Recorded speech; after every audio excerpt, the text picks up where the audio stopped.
Welcome to the Bansal classes.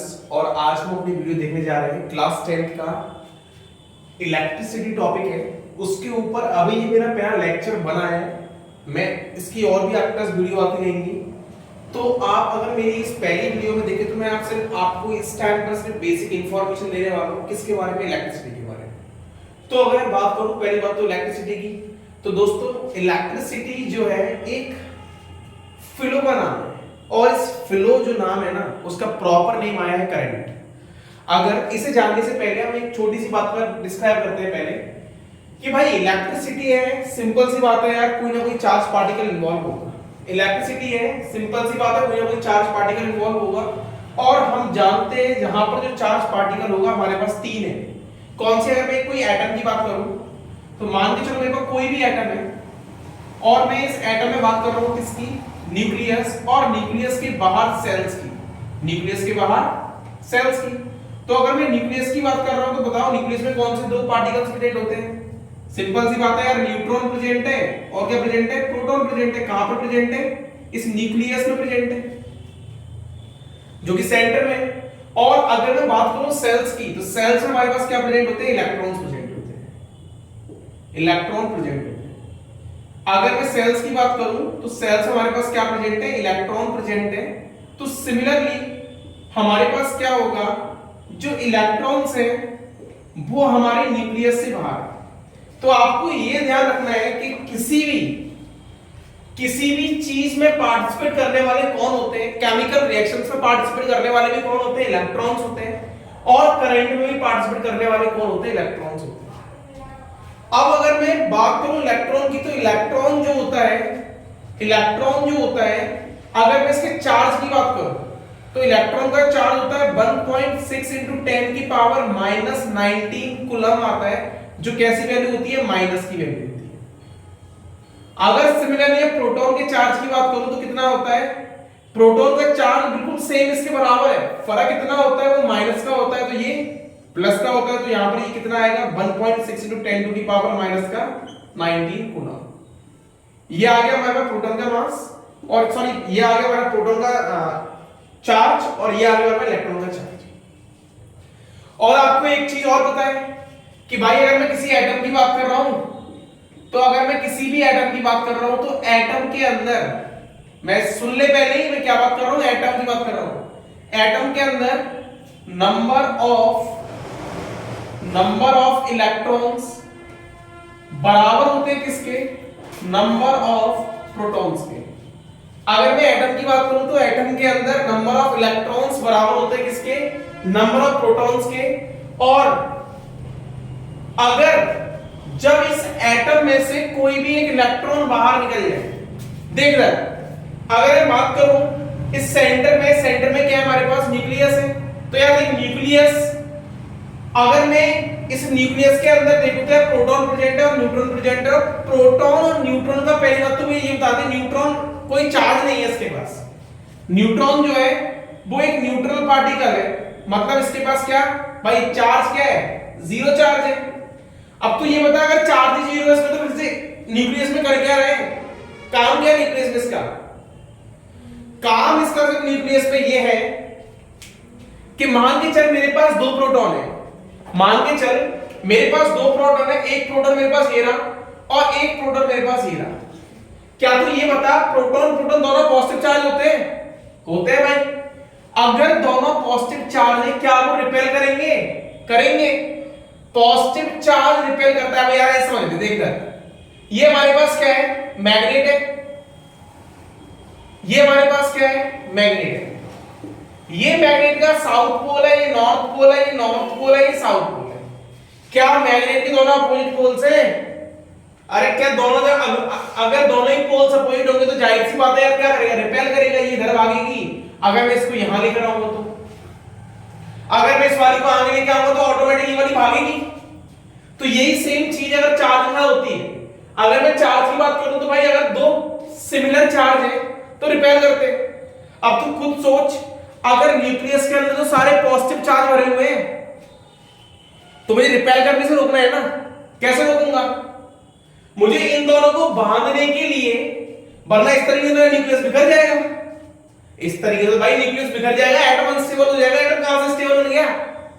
तो मैं क्या करूं, क्या करूंगा इसके अंदर? मैं इसके अंदर क्या करूंगा, एक ऐसा पार्टिकल को ऐड कर दूंगा। मैं इसके अंदर क्या करूंगा, एक ऐसे पार्टिकल को ऐड कर दूंगा जिसका किसी से नाता नहीं है। मतलब ये एक ऐसा पार्टिकल है जो इस वाले चार्ज को भी बांध के रखेगा और जो इस वाले चार्ज को भी बांध के रखेगा। मतलब प्रोटॉन्स को बांधने का काम जो कर रहा है ना, वो कौन सा पार्टिकल कर रहा है? न्यूट्रॉन पार्टिकल कर रहा है। इसका मतलब ये नहीं है भाई चार्ज नहीं है तो नल्ला पार्टिकल है।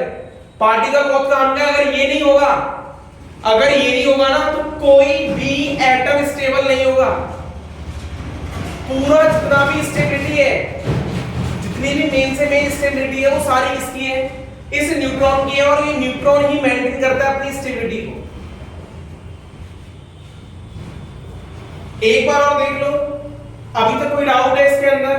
चार्ज समझिए, मेन चीज है चार्ज। मेन चीज यहां पर मेरे पास चार्ज, इलेक्ट्रॉन का चार्ज कितना होता है, प्रोटॉन का चार्ज कितना होता है, न्यूट्रॉन का चार्ज कितना है। अब मान के चल मैं तुझसे ये बोल रहा हूं यार, करंट में फ्लो कराना है, मेन चीज आ रहा है करंट में, इलेक्ट्रिसिटी में।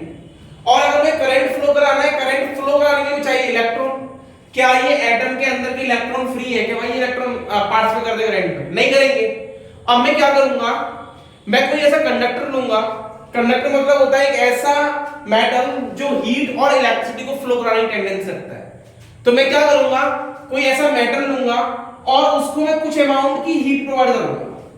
और जनरली हमें यार 25 डिग्री सेल्सियस पे है, तो 25 डिग्री सेल्सियस से वैसे ही मेटल इलेक्ट्रॉन को इजेक्ट करने की टेंडेंसी रखता है। तो ये क्या करेगा, अमाउंट की हीट को लेगा और ये वाला इलेक्ट्रॉन क्या होना चाहेगा, एक्साइड होना चाहेगा। मतलब अपने सेल को छोड़कर ऊपर वाले सेल में आना चाहेगा। अब जैसे ही वो अपने सेल को छोड़कर ऊपर वाले सेल में आना चाहेगा, तो यार वो ऊपर वाले सेल में भी आएगा, यहां पर भी उसे एनर्जी मिलेगी, फिर एनर्जी को लेके और ऊपर जाना चाहेगा। एक समय ऐसा आएगा कि भाई जो मदर इलेक्ट्रॉन और प्रोटॉन के बीच में लगने वाली जो इलेक्ट्रोस्टैटिक फोर्स होगी वो क्या हो जाएगी, कम हो जाएगी। और जब इलेक्ट्रोस्टैटिक्स या न्यूक्लियर फोर्स जो होगी वो कम हो जाएगी, तो जाहिर सी बात है यार उतना दूर जाएगा इलेक्ट्रॉन तो नहीं कम होगी ना। तो बोल सकता हूं इसको मां का लाडला बिगड़ गया। मतलब क्या करेगा ये, इस एटम, इस मां वाले सेल को क्या करेगा, छोड़ के बाहर निकल जाएगा। और इसको छोड़ के अब ये बाहर निकल गया और अब इसका नाम जो पड़ गया, अब इसी को मैं क्या बोलूंगा, फ्री इलेक्ट्रॉन। तो पहली बात तो मैं ये बता दें, फ्री इलेक्ट्रॉन कौन है? फ्री इलेक्ट्रॉन वो है जो एटम के पास एक्स्ट्रा अमाउंट ऑफ बाहर से कुछ एनर्जी आई, उस एनर्जी को इलेक्ट्रॉन लेके क्या हो गया, एक्साइट हो गया, और एक्साइट होने के बाद क्या हो गया, इलेक्ट्रॉन बाहर निकल गया। और उस इलेक्ट्रॉन जो बाहर निकला है, उसी इलेक्ट्रॉन को मैंने क्या बोल दिया, फ्री इलेक्ट्रॉन बोल दिया। कभी अंदर वाले इलेक्ट्रॉन को फ्री नहीं बोलेगा, कभी अंदर वाले इलेक्ट्रॉन को फ्री नहीं बोलेगा। तो अब देख यहां पर, अब आते हैं कंसेप्ट पे, जो भी कंसेप्ट है उस पे एक बार रिवैप करते हैं। अब देख इधर, अगर मैं यहां पर बात करूं तेरे लिए, देख इधर हमारे पास क्या है, मैं अगर बात करूं जस्ट लाइक चार्ज को समझाने का एक कंपैरिजन मेथड है। कैसा मेथड? तू एक चीज समझ गया, एटम न्यूट्रल है। क्यों भाई? नंबर ऑफ, अगर किसी एटम की बात करूं तो number of electron, number of proton बराबर है, इन दोनों में चार्ज क्या आपस में बराबर है, तो नंबर ऑफ एटम क्या होगा, इलेक्ट्रॉन नेगेटिव चार्ज भी होगा, पॉजिटिव चार्ज भी होगा, दोनों चार्ज कैसे होंगे, बराबर होंगे, तो अल्टीमेटली क्या होगा, हेंस न्यूट्रल। तो अब देखो, अगर मैं बात करूं किसकी, इस चैप्टर की, तो इस चैप्टर में इलेक्ट्रिसिटी से पहले आएगा चार्ज। और चार्ज अगर आता है ना, तो चार्ज को हम बोलते हैं फंडामेंटल यूनिट। फंडामेंटल मतलब होता है बेसिक यूनिट। बेसिक मतलब होता है, मैं एक बात कही थी चैप्टर में, cell is a fundamental and basic unit of life. क्यों कह रहा था? अगर कोई भी लिविंग बॉडी होगी, कोई भी लिविंग ऑर्गेनिज्म होगा, जाहिर सी बात है यार वो सेल से मिलकर बना होगा। जाहिर सी बात है वो किससे मिलकर बना होगा, सेल से मिलकर बना होगा ना। कोई भी लिविंग बॉडी है वो सेल से मिलकर बना है। और अगर मैं यहां पर देखूं तो इलेक्ट्रिक चार्ज, और उसको मैं कह रहा हूं फंडामेंटल यूनिट, वो कैसे? आप ये चीज जानते हो कि अगर मैं किसी मैटर की बात करूं तो मैटर में मास होता है, और मास के लिए क्या होना चाहिए, पार्टिकल्स होने चाहिए। अगर मैं किसी मैटर की बात करूं तो मैटर में क्या होता है, मास होता है, और मास के लिए मुझे क्या चाहिए, पार्टिकल होने चाहिए। और जाहिर सी बात है यार, हर दुनिया में जितना ही पार्टिकल है, जो भी एलिमेंट है, या दुनिया में जो भी ऑब्जेक्ट है उन सभी में कोई ना कोई स्मॉलेस्ट पार्टिकल जिसका नाम क्या है, एटम, और जिसको फर्स्ट बताने वाले साइंटिस्ट का नाम क्या है, जॉन डाल्टन। तो जाहिर सी बात है यार एटम तो प्रेजेंट होगा, और एटम बोलता है जहां मैं हूं, एटम बोलता है जहां पर मैं हूं वहां पर तीन पार्टिकल जरूर मेरे साथ प्रेजेंट है। क्या? इलेक्ट्रॉन, प्रोटॉन और न्यूट्रॉन। ये तीन पार्टिकल्स होंगे, ये तीन पार्टिकल्स होंगे। हालांकि अगर मैं हाइड्रोजन वाले केस के अंदर बात करूं, हाइड्रोजन वाले केस के अंदर बात कर रहा हूं, hydrogen atomic number, hydrogen atomic number 1, और हाइड्रोजन एटॉमिक नंबर अगर इसका 1 होता है तो यार एटॉमिक नंबर अगर 1 है तो जाहिर सी बात है इसके पास अकॉर्डिंग टू दिस रूल क्या होगा, एक प्रोटॉन होगा और एक इलेक्ट्रॉन होगा। तो तू बता भाई एक को रोकने के लिए कुछ चाहिए क्या? नहीं चाहिए। तो क्या न्यूट्रॉन की रिक्वायरमेंट है? नहीं है। तो क्या होगा, हाइड्रोजन एक ऐसा एलिमेंट है जिसके पास कोई भी न्यूट्रॉन नहीं होता। there is a no unit, there is a no neutron particle in the hydrogen atom। Hydrogen के तीन आइसोटोप्स भी होते हैं, बट अगर देख, अगर इधर सारा कंसेप्ट अगर समझा जाए तो मेन कंक्लूजन ये निकलता है कि चार्ज है वो फंडामेंटल यूनिट।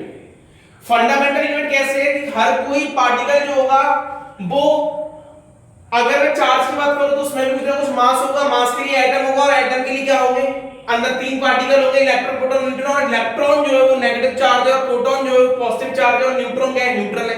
तो जाहिर सी बात है इनका चार्ज तो है बट नेट चार्ज क्या है, जीरो। चार्ज तो है बट नेट चार्ज क्या है, जीरो। तो जाहिर सी बात है इसलिए मैं इस चार्ज पार्टिकल को क्या बोल रहा हूं, फंडामेंटल यूनिट। मतलब हर किसी में चार्ज पार्टिकल प्रेजेंट होगा। अगर यहां पर देखो तो मेरे पास दो चार्ज पार्टिकल प्रेजेंट होंगे, एक होगा पॉजिटिव और एक होगा नेगेटिव। ऐसा क्यों हो रहा है ये भी समझ ले, हालांकि ये कंसेप्ट आगे आएगा बट समझ ले इस चीज को। अब देख रहा ये दिमाग में रखियो, किसी एटम पर number of electron, number of proton क्या होते हैं, बराबर होते हैं। और ये भी साथ में रखो कि अगर मैं किसी भी एटम की बात कर रहा हूं, मान के चल मैं एक एग्जांपल ले रहा हूं, सोडियम ही मेरे पास एटम है, और सोडियम क्या होता है, फर्स्ट ग्रुप का मेटल यार। और फर्स्ट ग्रुप का मेटल जो होता है उसका एटॉमिक नंबर की बात करें तो क्या है, 11। चल ठीक है, तो इसका मतलब यहां पर इलेक्ट्रॉन कितने होंगे, 11 होंगे। यहां पर प्रोटॉन कितने होंगे, 11 होंगे। अभी हम न्यूट्रॉन की बात नहीं कर रहे, हालांकि आप न्यूट्रॉन निकाल सकते हो a माइनस जेड करके। अगर आपको पता है तो भाई आप बिल्कुल हमें पता है कि हम जो एलिमेंट होता है उसके टॉप में हम जो लिखते हैं वो क्या होता है, हमारा मास, और उसके नीचे जो लिखते हैं वो क्या होता है, एटॉमिक नंबर। तो इसको बोलते हैं क्या, मास नंबर, और इसको हम क्या बोलते हैं, एटॉमिक नंबर। तो इसका मास नंबर मैं जानता हूं कितना है, 23 है, और इसका एटॉमिक नंबर कितना है, एटॉमिक नंबर इस पार्टिकल का जाहिर सी बात है 11 भी लिया है। तो अगर यहां पर न्यूट्रॉन निकालना है तो a माइनस जेड कर दे, कितना आ जाएगा, 23 माइनस 11 तो कितना आएगा, 12 आएगा। चमका? अब देख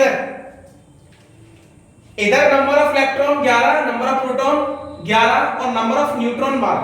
हालांकि इससे मतलब नहीं है, बता दिया है, पुराना कांसेप्ट रिवाइव कर दिया है। अब देख मैं करता हूं इसके पास एक और आइटम रखता हूं जो क्लोरीन है। तू जानता है पीरियोडिक टेबल के सबसे बड़े 4 एलिमेंट FONClBr,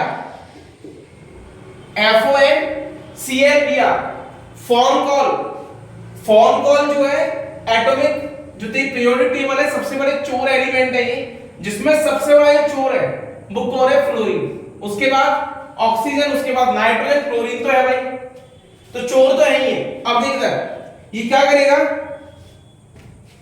जो सोडियम है उसके पास हमने इलेक्ट्रॉन की संख्या देख ली। अगर मैं क्लोरीन की बात करूं तो एटॉमिक नंबर 17, तो भाई इलेक्ट्रॉन यहां पर आएंगे 17, यहां पर प्रोटॉन जो आएंगे वो कितने आएंगे, 17। अब देख सोडियम के पास टेंडेंसी होती है, सोडियम के पास टेंडेंसी होती है, और टेंडेंसी क्या होती है एक बार देख ले इधर, एक बार देख ले टेंडेंसी क्या होती है, वैलेंसी बड़ी है अरे यार पढ़िए तो, हाँ बताओ यार, वरना ना लिखो कमेंट में, पता कैसे चलेगा मुझे तुम्हारे बारे में। इधर देख, अगर नहीं पढ़ तो देख ले इधर। वैलेंसी की बात करूं तो यार देख, ये मेरे पास मैं सोडियम एटम को ड्रॉ कर रहा हूं। तो सोडियम एटम वाले केस में अगर हम बात करें तो पहला जो सेल है न्यूक्लियस हो गया। न्यूक्लियस में क्या प्रेजेंट है, न्यूट्रॉन और प्रोटॉन, उसके बाद इलेक्ट्रॉन। बता इलेक्ट्रॉन की संख्या कितनी है, 11। तो इसके हम इलेक्ट्रॉनिक कॉन्फ़िगरेशन करेंगे तो कितना आएगा, 2,8,1 आएगा। तो पहले सेल में कितने इलेक्ट्रॉन आएंगे, 2 इलेक्ट्रॉन आएंगे। दूसरे वाले सेल में कितने इलेक्ट्रॉन आएंगे, 8 इलेक्ट्रॉन आएंगे।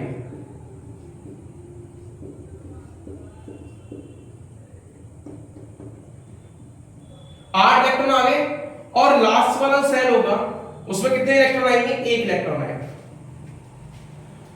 मैंने कहा था हर जितने भी एलिमेंट्स हैं पीरियोडिक टेबल में, जितने भी एलिमेंट हैं वो अपने आप को कंपेयर करते हैं किन एलिमेंट से, ग्रुप नंबर 18 के एलिमेंट से कंपेयर करते हैं।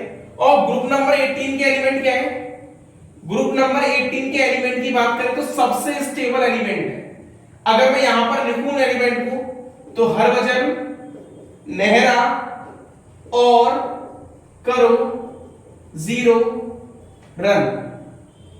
एक बार साइड में लिख देता हूं, आपको दिख नहीं रहा होगा, देखो, हरभजन, नेहरा और करो, जीरो, रन। तो हरभजन मतलब है हीलियम, नेहरा मतलब neon, argon, krypton, xenon and radon. Harbhajan, Nehra और करो, जीरो, रन, ये वो एलिमेंट है जो सबसे ज्यादा स्टेबलाइज्ड एलिमेंट है। तो अब तू ये देख, मुझे ये बता मैंने सोडियम कहां पर आ रहा है, क्या सोडियम नियोन के बाद आ रहा है? और नियोन का एटॉमिक नंबर, नियोन का एटॉमिक नंबर कितना होता है, 10। तो यार सोडियम नियोन के बाद आ रहा है, और हालांकि नियोन कैसा स्टेबल है। तो जरा एक बार चेक करते हैं नियोन की इलेक्ट्रॉनिक कॉन्फ़िगरेशन क्या है। नियोन का एटॉमिक नंबर 10। तो यहां पर अगर इलेक्ट्रॉनिक कॉन्फ़िगरेशन की बात करें तो वो आता है हमारे पास 2,8। ऐसा सोडियम में, ऐसा सोडियम क्या करेगी भाई, ऐसा बन जाए, एक इलेक्ट्रॉन तो ज्यादा है, क्या करेगा, उसको लूज कर देगा। तो वो क्या करेगा, अपने इस इलेक्ट्रॉन को लूज कर देगा। और इलेक्ट्रॉन को अगर लूज करेगा, कुछों के दिमाग में ये भी आ रहा है कि वो 7 इलेक्ट्रॉन ले ले। अबे अगर 7 इलेक्ट्रॉन को ले लेगा तो क्या 7 इलेक्ट्रॉन लेने के लिए आयनाइजेशन एनर्जी, या हम बोल सकते हैं एफिनिटी, इलेक्ट्रॉन एफिनिटी कुछ ज्यादा नहीं हो जाएगी, एफिनिटी एनर्जी। मतलब हम जाहिर सी बात करें भाई, 7 इलेक्ट्रॉन देने के लिए एनर्जी बहुत ज्यादा रिक्वायरमेंट पड़ेगी। और अगर मैं 1 इलेक्ट्रॉन निकालने की बात कर रहा हूं तो वो इजीली निकल भी जाएगा। क्यों निकलेगा, क्योंकि इतनी ज्यादा एनर्जी की रिक्वायरमेंट नहीं पड़ेगी, थोड़ी सी भी एनर्जी दे दी एक्साइट हो जाएगा और इलेक्ट्रॉन निकल जाएगा बाहर। तो यहां पर क्या हुआ, अपने आप को नियोन जैसा बनाना चाह रहा था, तो उसने क्या करा, अपनी एक इलेक्ट्रॉन को बाहर निकाल दिया। तो हम जानते हैं सोडियम पे चार्ज आता है वो क्या आता है, Na पॉजिटिव, क्योंकि यहां से एक इलेक्ट्रॉन निकल गया। और एक इलेक्ट्रॉन निकल गया, प्रोटॉन की संख्या तो अभी हुई है, इलेक्ट्रॉन की संख्या में क्या आ गई, कमी आ गई। पहले कितने थे, 11, अब कितने हो गए, 10 हो गए, और प्रोटॉन अब भी 11 है। तो एक नेट चार्ज प्रोटॉन का बढ़ गया ना, तो मैंने यहां क्या लगा दिया, एक चार्ज लगा दिया।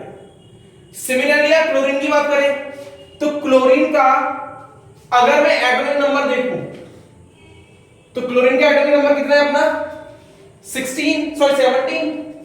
अगर क्लोरीन का एटॉमिक नंबर 17 है तो इसका इलेक्ट्रॉनिक कॉन्फ़िगरेशन क्या होगा, क्लोरीन का इलेक्ट्रॉनिक कॉन्फ़िगरेशन क्या होगा, EC लिखना चाहे तो वो हमारे पास कितना आएगा, 2,8,7। इसका मतलब आउटर मोस्ट सेल में कितने इलेक्ट्रॉन है, 7 इलेक्ट्रॉन।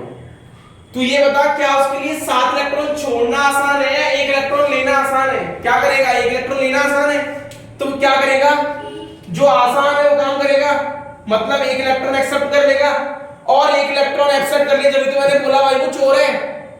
मतलब पीरियोडिक टेबल का वो एलिमेंट है जो किसी से कोई भी इलेक्ट्रॉन को चुराने की टेंडेंसी रख रहा है। अगर यहां पर देखो तो इसने क्या कर लिया, सोडियम से 1 इलेक्ट्रॉन को चुरा लिया, मतलब यहां से इलेक्ट्रॉन निकल जाएगा और ये इलेक्ट्रॉन क्या कर लेगा, एक्सेप्ट कर लेगा। तो ये नेगेटिव चार्ज और ये पॉजिटिव चार्ज। अब यहां पर एक कंक्लूजन आता है, कंक्लूजन ये आता है, क्या मैं बोल सकता हूं, क्या मैं ये बोल सकता हूं कि अगर किसी एटम से कोई इलेक्ट्रॉन निकलकर जा रहा है, अगर किसी एटम से कोई इलेक्ट्रॉन निकलकर जा रहा है तो जो एटम जहां से इलेक्ट्रॉन निकल के जा रहा है वो कैसा होगा, पॉजिटिवली चार्ज होगा, और जो ले रहा है उस पर चार्ज कैसा होगा, नेगेटिवली चार्ज होगा। समझ में आया? जो ले रहा है उस पर चार्ज कैसा होगा, नेगेटिवली चार्ज होगा ना, और जो दे रहा है उस पर चार्ज कैसा होगा, पॉजिटिव चार्ज होगा। तो दिमाग में रख ले, जितने भी मेटल्स हैं, जितने भी मेटल्स हैं वो सारे कैसे हैं, पॉजिटिवली, और जितने भी नॉन मेटल्स हैं वो सारे कैसे हैं, नेगेटिवली। मतलब नॉन मेटल सारे भिखारी और मेटल सारे रईस। तो मेटल्स दान करते हैं, नॉन मेटल्स क्या करते हैं, एक्सेप्ट करते हैं। कोई डाउट? तो ये समझ में आ गया यार, अगर किसी भी बॉडी में अगर नेगेटिव चार्ज आ रहा है, जाहिर सी बात है वो इलेक्ट्रॉन को ले रही होगी। अगर किसी बॉडी में पॉजिटिव चार्ज आ रहा है, मतलब जाहिर सी बात है वो इलेक्ट्रॉन क्या कर रही होगी, लूज कर रही होगी। आपके ये दोनों पॉइंट क्लियर? और हमें पता है हमारे पास चार्ज भी दो तरीके के होते हैं, नेगेटिव होंगे या पॉजिटिव होंगे, और कोई दुनिया में कोई चार्ज बना नहीं है अभी तक। अब देख, एक और कांसेप्ट है, अगर मैं इबोनॉइड रॉड होती है, माइका की रॉड होती है, इबोनॉइड रॉड को अगर मैं फर्क के क्लॉथ से रब करता हूं, अगर मैं इबोनॉइड रॉड को फर्क के क्लॉथ से रब करता हूं, जो मेरी इबोनॉइड रॉड है उस पर जो चार्ज आता है वो कैसा आता है, नेगेटिव चार्ज आता है। जाहिर सी बात है इस पे नेगेटिव आ रहा होगा तो कहीं ना कहीं इस पे पॉजिटिव आ रहा होगा। मतलब इस फर्क के इलेक्ट्रॉन्स यहां पर आगे क्या हो रहे हैं, अटैच हो रहे होंगे, तो यहां पर क्या आ गया, नेगेटिव चार्ज आ गया। यहां पर आगे क्या कर रहे होंगे, अटैच कर रहे होंगे ना, जब भी तो नेगेटिव चार्ज आया है, तो यहां पर नेगेटिव चार्ज आ रहा है, यहां पर क्या है, पॉजिटिव चार्ज है। कोई डाउट? तो अपने लिए अभी तक ये समझ रहे हैं कि अगर कोई भी चार्ज है, मैं इसको भाई मास की तरह ऐसा कैसे मान रहा हूं, फंडामेंटल पार्टिकल मान रहा हूं। चार्ज मेरे पास दो तरीके के हैं, पॉजिटिव और नेगेटिव। क्यों हो रहा है ये चार्ज, क्योंकि भाई कोई एटम में से अगर इलेक्ट्रॉन जा रहा है निकल कर, तो आएगा कैसा, नेगेटिव चार्ज आएगा। किस पर आएगा, जो ले रहा है, और जहां से निकल के जा रहा है वहां पर कैसा आएगा, पॉजिटिव चार्ज आएगा। अगर मैं किसी बॉडी की बात कर रहा हूं, नेगेटिव चार्ज है, मतलब क्या कर रही है, इलेक्ट्रॉन का गेन कर रही है। अगर मैं किसी बॉडी की बात कर रहा हूं वो कैसी है, पॉजिटिवली चार्ज है, तो वहां पर क्या होगा, इलेक्ट्रॉन का लूज हो रहा होगा। मेटल सारे कैसे होते हैं, पॉजिटिवली चार्ज होते हैं, और नॉन मेटल्स कैसे होते हैं, सारे नेगेटिवली चार्ज होते हैं। तो दोस्तों आपको ये लेक्चर समझ में आया? उसके बाद अगर लेक्चर होगा तो नेक्स्ट आपके पास वीडियो में आ जाएगा, ये लेक्चर फर्स्ट है। तो आप इस चैनल को सब्सक्राइब कर लें यार, और आपको अगर लगातार हमारी वीडियोस देखनी है तो आप इस चैनल पे, अगर आपको अब भी कोई टॉपिक नहीं समझ में आया तो मुझे कमेंट करके बता दें, और इस चैनल को बिल्कुल सब्सक्राइब कर लें, अपने दोस्तों तक शेयर कर दें इसको।